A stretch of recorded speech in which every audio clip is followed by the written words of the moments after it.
Guys এই মুহূর্তে আমরা সবাই আছি দীঘার সমুদ্র সৈকতে। আর এই যে আমার দিদিকে দেখে ফেললাম, দিদির এই ভুট্টা খেয়ে আমি তো একেবারে পাগল হয়ে গেছি। অলরেডি 4টে খেয়ে ফেলে আবারও একটি ভুট্টা দিদিকে মানে বানাতে দিলাম। একদম সত্যি অসাধারণ এই ভুট্টা। দিদি এই কত নিচ্ছ? এইটা কত নিচ্ছে এই মিষ্টি ভুট্টাটা? 50 টাকা। আর 30 টাকাটা খুব ফেমাস একটি নাম, রাজুদার 30 টাকা, একটা ভালো নাম যাদের ট্রেনের টিকিট হয় না। বানাও দেখি তোমার ভুট্টা। এটা লেবু আর ওই বিট লবণ একসাথে নাকি লেবু আলাদা দেবে দিদি? দিদির হাতের ওই যে লেবু নুন, এ তো একেবারে এটা এরকম, এই লেবুটা এরকম মানে সেই কমলা লেবু না কেন? তোয়া লেবু।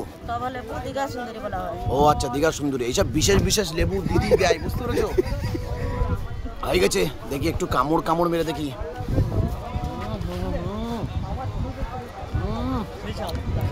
সেই স্বাদ একবারে ভাবা যায় না।